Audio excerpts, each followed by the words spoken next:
आज हम 2 दिन से यहाँ धरने पे बैठ गए हैं, बात ऊपर तक पहुँच गई है, वीसी तक पहुँच गई है और भी सारी जगह से इनको प्रेशर आ रहा है। तो ये बोल रहे हैं कि आप प्रॉक्टर साहब ऐसे आते हैं जैसे कहीं माफिया टाइप का आके बच्चों को हड़काते हैं। लगातार 3 दिन हो गए, आज ये हमारी तीसरी रात होगी यहाँ पे रुकने की और चौथा दिन हो जाएगा। उस लिस्ट में रेड कैटेगरी में से जो कैटेगरी के बच्चे हैं उन्हें सिर्फ भेजा गया, कोई रिजर्वेशन फॉलो नहीं किया गया। कि लड़कियां जनरली चली ही जाती हैं, लड़के बैठते हैं। इनका ये सोच है कि लड़कियां चले जाएं तो लड़कों को हम घसीट के फेंक देंगे। चीजों पर हुआ जब ST OBC वर्ग के लोगों के साथ जिस कमेटी में नहीं रखा जा रहा है तो उनके छात्रों के साथ ऐसा ही दुर्व्यवहार हो रहा है। पिछले साल में भी ऐसे बहुत सारे केसेस आए हुए थे जहाँ पे लड़कियों के साथ यहाँ पे गलत भी हो रहा था और इसी की वजह से ये खुद किस आधार पर मतलब हमने टॉप किया और हम ही को आप नीचे भेज दिया है। उन्होंने हर तरफ से बस हमें गोल गोल घुमाया है। क्या इस दुर्दशा के लिए हम महामना ने विश्वविद्यालय की स्थापना की थी कि हमारे बहने इस कड़ाके की ठंड में आके यहाँ साढ़े यहाँ मरे? कि केवल रिजर्व कैटेगरी के बच्चों को ही जो वंचित हैं, शोषित हैं, जिन्हें सुविधाएं नहीं मिलेगी, जिन्हें और आगे बढ़ने के लिए थोड़ी सुविधाओं की जरूरत है, उन्हें और पीछे करने के लिए ये सब हथकंडे अपनाए जा रहे हैं। There is no hostel accommodation if I am allotted to affiliated colleges. जो लोग चाटुकार है उनको मेन कैंपस जगह दी गई है। ये विश्वविद्यालय हमेशा दोहरी अपना नीति अपनाता है। बनारस में बढ़ रही लगातार कड़ाके की ठंड के बीच BHU शोध छात्रों का धरना जारी। नमस्कार, आप देख रहे हैं न्यूज़ राष्ट्र, मैं आपके साथ प्रशांत दुबे।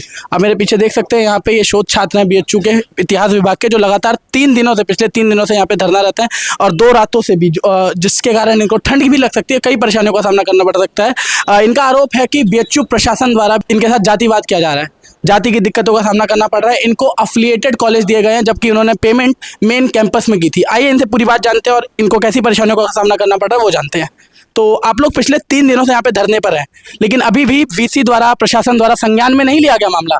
नहीं, प्रशासन के लोग आके मिलने आते हैं, लेकिन उन सभी का प्रयत्न रहता है कि इन लोगों को किसी भी तरीके से धमका के, इमोशनल ब्लैकमेल करके यहाँ से हटाया जाए। ब्लैकमेल और धमकाना कैसे करते हैं ये? इमोशनल ब्लैकमेल कहते हैं कि हम आपके पिता समान हैं, कि गुरु समान है, मतलब कोई उनके पास लॉजिक नहीं है। इमोशनली ब्लैकमेल करते हैं कि हम आपके गार्जियन हैं और धमकाने का कि आप नहीं हटेंगे तो देखा जाएगा, इस तरह की बातें करते हैं। और जो मेन मुद्दा है और जो हमें हमारी समस्याएं उन्हें रिजॉल्व करना चाहिए, उस विषय में कोई उनकी तरफ से कोई कार्य नहीं किया जा रहा हमारे। अभी तक कितने लोग आ चुके हैं यहाँ पे प्रशासन की ओर से जिन्होंने आपको खाली सांत्वना दी है लेकिन एक्शन कोई नहीं लिया है? अभी हमारे डिपार्टमेंट के HOD सर आए और DRC मेंबर्स भी उनके साथ आए थे और चीफ प्रॉक्टर सर आए थे और प्रॉक्टोरियल बोर्ड के मेंबर हमेशा पेट्रोलिंग कभी कभी आते रहते हैं और हमें कन्विंस करना चाहते हैं कि हम लोग पहले यहाँ से हट जाएं तभी हमारी बातें सुनी जाएंगी।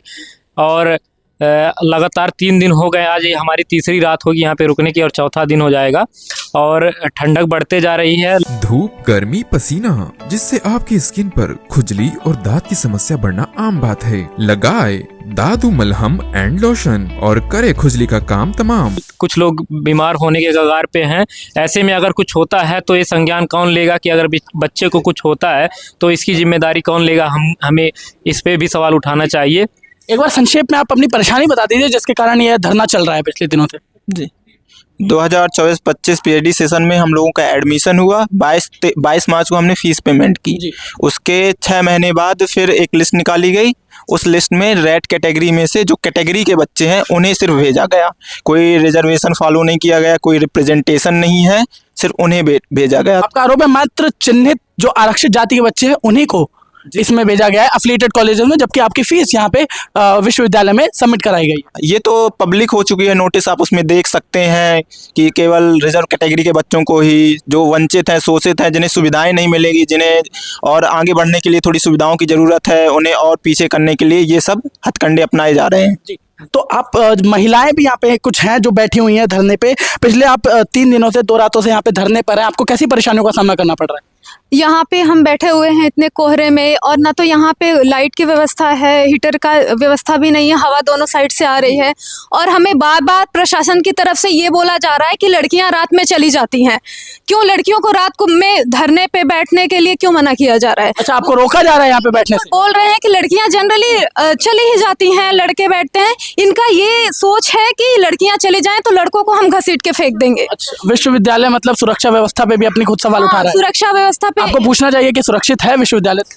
जी बिल्कुल, क्योंकि हमारे पिछले साल में भी ऐसे बहुत सारे केसेस आए हुए थे जहाँ पे लड़कियों के साथ यहाँ पे गलत भी हो रहा था, और इसी की वजह से ये खुद ब खुद ये एक्सेप्ट करते हैं इस बात को कि तुमको चले जाना चाहिए, ये सेफ नहीं है तुम्हारे लिए। विश्वविद्यालय प्रशासन ऐसा बोल रहा है। जी बिल्कुल बोल रहे हैं, और फिर ये बोलते हैं कि आप उठ के चले जाइए, बार बार प्रपोजल रखते हैं कि आप ये डिमांड मान लीजिए, वो डिमांड नहीं तो प्रशासन आएगा, वो अपनी मनमानी करेंगे। फिर आपकी बातों को छोड़कर अपनी डिमांड रख रहे हैं आपके सामने। हाँ बिल्कुल, कैसे जैसी किस प्रकार की डिमांड? जैसे बोल रहे हैं कि आप हमारी बात मान लीजिए, हम बाद में इस इश्यू को देख लेंगे, ऐसा नहीं है आप तुरंत उठ जाइए, हमें भी अच्छा नहीं लग रहा, हमारे बच्चे हैं, हम इतने सालों से, इतने 1 साल हो गए लगभग और 8 महीने से हम एप्लीकेशन दे रहे हैं इधर उधर, तब तो इनके बच्चे नहीं थे। हम तब आज हम 2 दिन से यहाँ धरने पे बैठ गए हैं, बात ऊपर तक पहुँच गई है, वीसी तक पहुँच गई है, और भी सारी जगह से इनको प्रेशर आ रहा है, तो ये बोल रहे हैं कि आप उठ जाइए, हम देख लेंगे, आप हमारे बच्चे, हमें तकलीफ चीफ प्रॉक्टर द्वारा कैसा आश्वासन दिया जा रहा है आपको?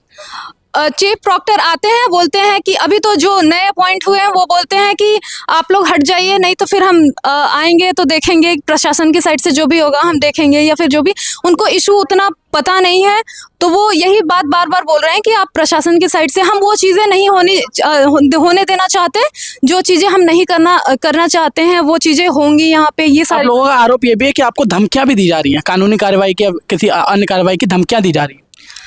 जी बिल्कुल, वो तो हम देखेंगे कि ये किस प्रकार की धमकियां, क्योंकि अभी क्लैरिटी नहीं है कि ये किस प्रकार की धमकी की बात कर रहे हैं। आपके एक साथी ने बताया कि आपको धमकाया, इमोशनल ब्लैकमेल भी किया जा रहा है। हाँ, इमोशनल ब्लैकमेल तो वो हम जिस दिन से बैठे हैं उसी दिन से कर रहे हैं कि उठ जाइए, हम देख लेंगे। अच्छा, यहाँ पे विभिन्न दूसरे स्टेट से भी लोग आए हुए हैं। आप किस स्टेट से हैं? मैं यूपी से ही। यूपी से हैं। आप इससे पहले कहाँ पढ़ी हैं? इससे पहले मैं दिल्ली यूनिवर्सिटी से मैंने मास्टर्स किया है। तो आप लोगों ने जब ये प्रकरण रखा, आप लोगों ने अपनी बात रखी उनके समक्ष, तो कोई संज्ञान आप लोगों के लिए नहीं लगा? कैसी?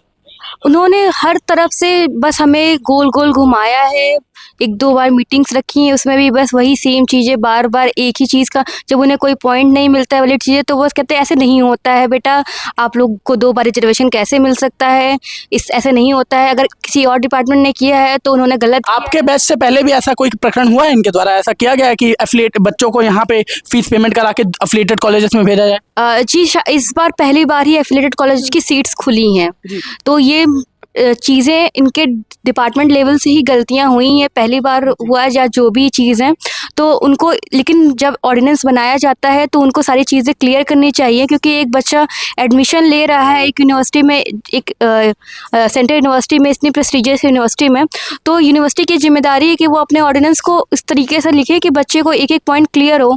यहाँ तक ये भी उसमें मेंशन होना चाहिए, फीस स्ट्रक्चर वगैरह भी मेंशन होना चाहिए, और सबसे बड़ी चीज़, जब एडमिशन होता है तो उसी समय हमें लिंक उसी जगह का देना चाहिए जहाँ बच्चे का एडमिशन होता है।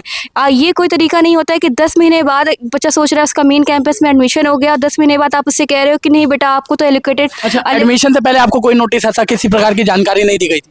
नहीं, हमें एडमिशन से पहले, मतलब एडमिशन हमारा होता है तो हमारे जो लिंक आती है उसमें लिखा रहता है कि एडमिटेड टू डीएमसी, और उसी का लिंक जनरेट होता है। हम सब ने वही सेम फीस जमा की है, 43.5 लोगों ने, और 10 महीने बाद एक अलग से नोटिस निकाल करके कह दिया जाता है कि नहीं आप 13 बच्चे जो हैं आपको एफिलिएटेड कॉलेज जाना पड़ेगा। आप वो जो 13 बच्चों का नाम ले रही हैं, सुनने में है वो सारे आरक्षित जाति के हैं? जी, वो सारे के सारे आरक्षित जाति के ही हैं। इसमें से 6 ओबीसी, 4 एससी और रिमेनिंग आर एसटी, और एक बच्चा जो है पीडब्ल्यूडी कैटेगरी से हैं। इसमें कोई भी जनरल उससे नहीं है। आप देख सकते हैं, ये लिस्ट है, इसको आप, इसमें एक भी बच्चा आपको जनरल का नहीं दिख रहा है, और जो 15 बच्चों को यहाँ रोका गया है उसमें और किसी कास्ट का रिप्रेजेंटेशन नहीं है, सिर्फ एक बच्चा ओबीसी का है, उसके अलावा सारे जो है जनरल और ईडब्ल्यूएस के ही बच्चे हैं। आप लोगों द्वारा जातिवाद का आरोप लगाया जा रहा है प्रशासन? जैसा कि सर आप देखेंगे इस सीट से स्पेशली आपको समझ में आ जाएगा कि जितने भी आरक्षित वर्ग के बच्चे हैं उन्हें ही कॉलेज भेजा गया है, तो इससे तो हमें यही समझ में आता है कि ये जातिगत भी भेदभाव भी हमारे साथ कर रहे हैं। इसके अलावा, इनके अलावा यहाँ पे कुछ दूसरे स्टेट से भी छात्राएं हैं। एक छात्रा है जो केरला से है, आइए इनसे बात करते हैं, क्योंकि ये भी पिछले 3 दिनों से यहाँ पे इन छात्राओं के साथ धरना रहते हैं। So where are you from in Kerala? From Kerala. Okay, what is your name? Shivaja. So why are you protesting here? It's related to allotting. Did you know it before? Did you know something before admitting here, getting admission here? Like About these conditions which is applied by the college that you'll have to go to affiliated college? They were informed like from both categories students are going to affiliated colleges, but no, I don't know about what the issue with affiliated colleges. Like Did they told you about the affiliated college before getting admission, or it is after? no, not before admission, only after getting admission. So are you getting any hostel there in the affiliated college or not? No, I will not. There's no hostel. No, there is no hostel accommodation if I am allotted to affiliated colleges. Okay. Even right now, I am not allotted to. I am not getting any hostel accommodation here, except I was accommodated for 15 days for guest charges. It was very high. Are the people from here, like VC or chief proctor, helping you or not? No, like actually, HOD was tried to help me to get accommodation in hostel, but it was paying the high, so I vacated from hostel. The accommodation hostel was getting high prices. Yeah, like guest charges, it's 150 for a day, so it's very high. I'm not able to afford that, so I vacated. तो आप देख सकते हैं यहाँ पे कुछ ऐसी छात्राएं जो दूसरे स्टेट से आई हो, जिनको विभिन्न प्रकार की परेशानियों का सामना करना पड़ रहा है, और इन्हीं पे इनका सहायता करने यहाँ पे विभिन्न छात्र और भी मौजूद हैं, उनसे भी हम जानेंगे। आप अपना पूरा परिचय दे दीजिए।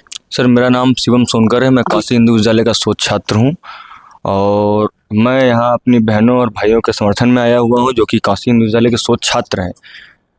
आप किस प्रकार देखते हैं पूरे प्रकरण को? जातिवाद का आरोप लगा रहे हैं। मैं इस पूरे प्रकरण को इस प्रकार देखता हूँ कि विगत 3 दिनों से हमारी बहनें कड़ाके की ठंड में देख रहे हैं कि हमारे जो पत्रकार बहन जो कैमरा पकड़े हुए हैं कम से कम 3 लेयर में कपड़े पहने हुए हैं। यहाँ पर कोई सुविधा नहीं है, उसके बावजूद भी बहनें लगातार लड़ रही हैं। इनका कसूर ये है कि इन्होंने टॉप किया, उसके बावजूद भी इनको ये विश्वविद्यालय से बाहर निकाल फेंक कर आर महिला वसंत कॉलेज या VCW में वहाँ भेज दिया गया है। और सोच लीजिए कि वहाँ पर ये सिर्फ कुछ महिलाएं या कुछ शोधार्थी यहाँ पर रिप्रेजेंट कर रहे हैं, ऐसा पूरे विश्वविद्यालय का हाल है। अभी दीदी ने लिस्ट दिखाई, इसमें मैं दिखा दे रहा हूँ, देख लीजिए जितने भी इसमें शोध छात्र छात्राएं हैं सबके परसेंटाइल 90 से ऊपर हैं, लगभग सबके परसेंट 90 से ऊपर है। इसमें सोनाली नरवणे जी हैं, निशांत कुमार सिंह हैं, चंदन यादव जी हैं, सबके लगभग परसेंटाइल ऊपर हैं। फिर भी जो है कि इनको मेन कैंपस में न रखकर एफिलिएटेड कॉलेज में भेजा गया है। और आपको मालूम होना चाहिए कि जब एफिलिएटेड कॉलेज किसी को भेजा जाता है तो अगर वो शख्स नेट है मतलब, तो वहाँ पर ना उसको हेल्थ फैसिलिटी मिलेगी, ना ही उसको वहाँ फेलोशिप मिलेगी, ना ही उसको लाइब्रेरी का एक्सेस नहीं मिलेगा। एक शोध छात्र के लिए लाइब्रेरी, जर्नल्स या एक्सेस कितना आवश्यकता होती है, अगर उसके बिना काम ही नहीं चलेगा। प्रमुख आरोप इन लोगों का ये है कि केवल चिन्हित जातियों को ही, बिल्कुल आरक्षित जातियों को ही ऐसा, उनके साथ ही ऐसा किया गया। कुल 13 छात्र छात्राएं हैं। बिल्कुल उसमें 13 लोगों में से जो ये कहा जाए कि उसमें पिछड़े या पिछड़े वर्ग के ही लोग क्यों भेजे गए, और बाकी क्या, अच्छा किसकी नियमावली क्या है, किस आधार पर, मतलब हमने टॉप किया और हम ही को आप नीचे भेज दिया है। हमने जो है कि अच्छा हमने जो है कि देर रात तब जग के पढ़ाई की, उसके बाद हमने जब टॉप किया, हमने अच्छे मार्क्स लाए जो है कि PhD इंटरव्यू में और PhD का कहते हैं परसेंटाइल में, उसके बावजूद हमको वहाँ किस आधार पर आपने भेज दिया है कि क्या नियमावली है। ना यहाँ पर यहाँ से अब 30 सेकंड की दूरी पर कुलपति का कार्यालय बना, ऊपर कैमरा घुमाएंगे दिखेगा वहाँ पर। अभी तक ना वहाँ कुलपति साहब मिलने आए हैं, ना यहाँ चीफ प्रॉक्टर मिलने आते हैं। चीफ प्रॉक्टर अभी आए थे तो धमका रहे थे कि आप लोग हट जाओ, नहीं तो धमका रहे थे। यहाँ हमारी बहनें सामने बैठी हुई, इनसे आप पूछ सकते हैं किस तरह धमकी भरे लहजे में बात कर रहे थे कि आप हटो नहीं, उठवा फेंकवा देंगे। ये कोई बात करने लहजा हुआ? मैं सवाल खड़ा करता हूँ उन विद्वान प्रोफेसर पर, उन महिला कार्यकर्ताओं पर। कहाँ है महिला आयोग? और यहाँ की जो जिम्मेदार महिलाएं बड़े बड़े पदों पर आसीन है काशी हिंदू विद्यालय, वो कहाँ है? उनको क्या दिल पसीज नहीं? छात्राएं पिछले 3 दिनों से 2 रातों से यहाँ धरने पे बैठी है, कड़ाके की ठंड के बीच। उनके लिए कोई सुविधा नहीं, कोई सहायता। यहाँ पर हमारे भाइयों ने, जो सामाजिक कार्यकर्ताओं ने अलाव की व्यवस्था भी 2 दिन से कर रखी, बस वही व्यवस्था, उसके अलावा कोई व्यवस्था नहीं, खान पान से लेकर व्यवस्था नहीं, यहाँ पर कोई व्यवस्था नहीं है। सोच लीजिए बहनें अपना खून पसीना जो गला कर यहाँ बैठी हुई है अपने अधिकारों के लिए। ये सिर्फ इन्हीं का मामला नहीं है, सबका मामला, बस ये रिप्रेजेंट कर रही है। ये हर विभाग का मामला, साइंस हो, कॉमर्स हो, आर्ट्स हो, कोई भी हो, हर विभाग का मामला है कि भाई यहाँ विभिन्न दूसरे स्टेट से भी लोग आए हुए हैं, छात्राएं आए हुए हैं, जैसे हमने केरला से भी देखा। तो ये महामना मदन मोहन मालवीय द्वारा सर्वत्र सभी लोगों के लिए ये विश्वविद्यालय खुलवाया गया था। क्या उनका नाम खराब करने का? महामना है बाबा साहब भीमराव अम्बेडकर जो है कि महिलाओं को देवी समान समझते थे, उनके लिए 1929 में जो है कि महामना ने महिला महाविद्यालय की स्थापना की थी। क्या इस दुर्दशा के लिए महामना ने विश्वविद्यालय की स्थापना की थी कि हमारे बहनें इस कड़ाके की ठंड में आके यहाँ साढ़े यहाँ मरे? देख लीजिए आप कैमरा घुमाइए, दिखाइए किस तरह बैठी हुई हैं, कुछ नहीं इनके पास सुविधाएं, और लगातार प्रताड़ित हो रही हैं और अभी तक कोई आश्वासन नहीं मिला, कोई अधिकारी नहीं आता है, कोई जिम्मेदार महिला नहीं आती है। मैं सभी से निवेदन करता हूँ कि इनका समर्थन करें, और जब तक इनको न्याय सोच लीजिए कि इन्होंने डिपार्टमेंट ऑफ मेन कैंपस के लिए पेमेंट किया था, मतलब काशी हिंदू विश्वविद्यालय के मेन कैंपस के लिए इनकी फीस भरी गई थी कि आपको यहाँ स्वच्छात बनने का मौका मिलेगा, लेकिन इनके साथ चीटिंग हुई, अनफेयर हुआ, इनको भेज दिया गया संबद्ध कॉलेज में। क्यों भेजा गया भाई यार? अभी कोई विधायक का लड़का होता, शासन का लड़का होता, मंत्री का बेटा होता, क्या इस तरह बैठता? नहीं बैठता। ये पूरे विश्वविद्यालय प्रशासन में सवाल खड़ा करता है कि कुलपति साहब कहाँ हैं, छात्र रजिस्ट्रार कहाँ पर है, चीफ प्रॉक्टर कहाँ पर, यहाँ की जिम्मेदार महिलाएं कहाँ पर, जो बड़े बड़े पदवासी ने, कब इनकी सुध लेगा भाई? जब ये मर जाएंगे तब आएंगे क्या यहाँ पर? और उन चीफ, अच्छा जो लोग चाटुकार हैं, मुझे शब्दावली नहीं बननी चाहिए, जो लोग चाटुकार हैं उनको मेन कैंपस जगह दी गई है। फेवरेटिज्म क्या जो फेवरेटिज्म है ना, उनको जगह दी गई यहाँ पर, और जो विद्वान सोच छात्र जिन्होंने अच्छे परसेंटाइल लाई, इसमें देखिए किसी की 99 है, किसी की 98 है, 95 है, मतलब सब लोग एबो 90+ हैं, उनको भेज निकाल बाहर फेंका गया। ये कहाँ गुजारे भाई? ये कब ये चीजें सुधरेंगी? ये कब तक हमारे बहनें यहाँ पर तड़फेंगे, मारेंगे, गलेंगी? यार क्या मार डालेंगे तभी जिम्मेदारी हो, समझेंगे? बहुत बहुत धन्यवाद। कुछ और छात्र भी मौजूद है, अपना पूरा परिचय दे दीजिए। हाँ, मैं जितेंद्र कुमार यादव, छात्र काशी हिंदू विश्वविद्यालय। जी, तो आप कैसे देखते हैं लगातार ये जो बीएचयू अपनी छवि खराब करता जा रहा है, लगातार उस पर आरोप, विभिन्न प्रकार के आरोप लग रहे हैं, और अभी जातिवाद का एक बड़ा आरोप लगा है, तो ये तो सही बात है कि जातिवाद की समस्या बहुत भारी समस्या है। अभी आप कुछ दिन पीछे देखे होंगे कि यहाँ बेचू प्रशासनिक पदों में बहुत बड़ा बदलाव हुआ, उसमें भी प्रोफेसर में न किसी SC OBC वर्ग किसी भी प्रोफेसर को किसी बड़े पद पे नहीं रखा गया, ना तो प्रोक्टोरियल बोर्ड में भी कोई बड़े पद पर नहीं। चीफ प्रॉक्टर एक ही वर्ग से आते हैं, जैसे DSW भी एक ही वर्ग आते हैं। जितनी प्रशासनिक चीज़ों पर हुआ, जब ST SC OBC वर्ग के लोगों के साथ जिस कमेटी में नहीं रखा जा रहा है, तो उनके छात्रों के साथ ऐसा ही दुर्व्यवहार हो रहा है। ये सभी ST SC OBC वर्ग के छात्र हैं जो इस विश्वविद्यालय में इनरोल्ड हुए हैं, और जिस जनरल कैटेगरी से आने वाले लोग अपने बच्चों को विश्वविद्यालय में PhD में ले लिए हैं, और उन्हें जो इस रोस्टर लागू होना चाहिए PhD में, हर एक वर्ग के बच्चों को, हर एक जिस वर्ग के प्रोफेसर आते हैं, जितने लोगों पर जितनी सीटें हैं, हर एक वर्ग के प्रोफेसरों को, हर एक वर्ग से छात्रों को लेना चाहिए। ये विश्वविद्यालय हमेशा दोहरी अपना नीति अपनाता है,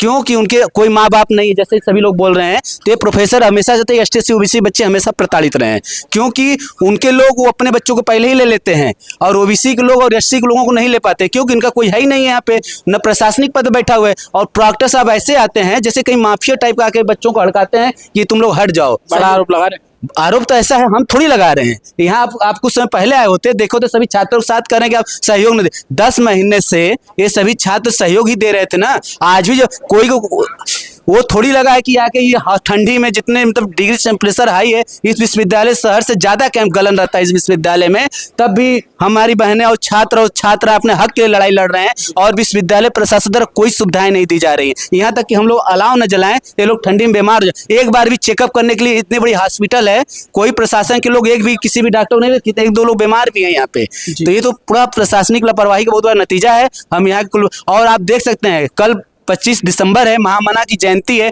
उनके मानस पुत्र लोग यहाँ बैठे हुए हैं। मतलब मानस पुत्रों पे आप ख्याल नहीं कर रहे हैं, तो सरासर गलती है। हम चाहते हैं देश के प्रधानमंत्री नरेंद्र मोदी जी से, विश्वविद्यालय कुलपति और UGC के मेंबर और जितने भी पदाधिकारी हैं, इन सभी हमारे भाइयों बहनों का तत्काल प्रभाव से रोस्टर लागू कर इन लोगों को सीट अलॉट करें, क्योंकि उनके साथ के लोगों का फेलोशिप आने लगा। कितना तनाव होता है आज के जीवन में, ये लोग क्या समझें। और उसी चीज तनाव को झेल के आने के बाद भी प्रोफेसर लोग पद पर बैठने के बाद भूल जा रहे हैं प्रशासनिक पदों के बाद। ये तो सरासर हम लोग मांग करते हैं तत्काल प्रभाव से इन लोग के लिए सीट अलॉट करें और आगे की प्रक्रिया अपनाएं। आप बहुत बहुत धन्यवाद। तो आपने देखा यहाँ पे कैसे छात्रों में एक भारी आक्रोश, भारी रोष देखने को मिल रहा है। इनका कहना है कि छात्र छात्राएं जो खासकर आरक्षित वर्ग की 13 जो छात्र छात्राएं हैं यहाँ पे टोटल शोध की, वो आरक्षित वर्ग के। और भी लोगों से बात करते हैं और लोगों का भी मत है इस पे, जान लेते हैं वो कैसे देखते हैं इस पूरे प्रकरण को। पूरा परिचय दे दीजिए।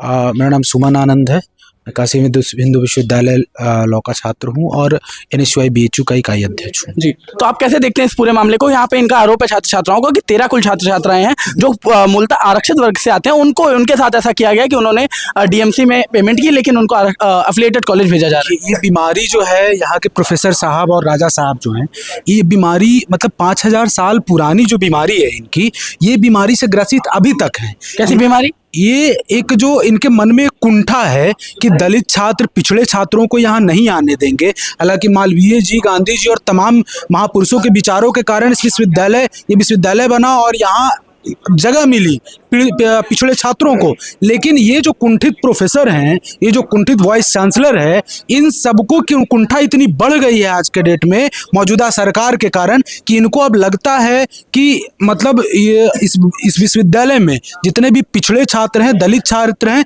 उन सबको निकाल फेंकेंगे। तो साहब, एक जो जन समुदाय काशी हिंदू विश्वविद्यालय का है, इन छात्रों के साथ, इन छात्राओं के साथ खड़ा है, न्याय के साथ खड़ा है, और हम बहुत आश्वस्त कर देना चाहेंगे राजा साहब लोगों को कि अगर आपकी मंशा ये है कि हम इन छात्रों को निकाल फेंकेंगे विश्वविद्यालय से बाहर, या आपको लगता है जैसे हमारी बहन अभी कह रही थी कि इस विश्वविद्यालय ये कहा गया है कि छात्राएं उठ जाए ताकि छात्रों को घसीट के हटा देंगे, तो साहब एक बात समझ लीजिएगा कि हम न्याय पसंद लोग हैं, हम सामाजिक न्याय पसंद लोग हैं, और तमाम लोग जो विश्वविद्यालय में इस तरह के हैं वो सभी इनके साथ हैं, चाहे प्रत्यक्ष रूप से रहें चाहे अप्रत्यक्ष रूप से रहें। अगर एक लोग विश्वविद्यालय में इस समय आकर के इनसे मिल रहा है, समझिए कि उसका पूरा हॉस्टल, उसका पूरा समुदाय, उसका पूरा संगठन इनके साथ बहुत मजबूती से खड़ा है। और NSUI BHU बहुत मजबूती से तमाम धरना दे रहे लोग हैं, जो तमाम जो पीड़ित छात्र और छात्राएं हैं, उनके साथ बहुत मजबूती से खड़े हैं। बहुत बहुत धन्यवाद। तो आपने देखा यहाँ पे किस प्रकार विभिन्न छात्र छात्राएं इनका सहयोग कर रहे हैं, इस धरने का सहयोग कर रहे हैं और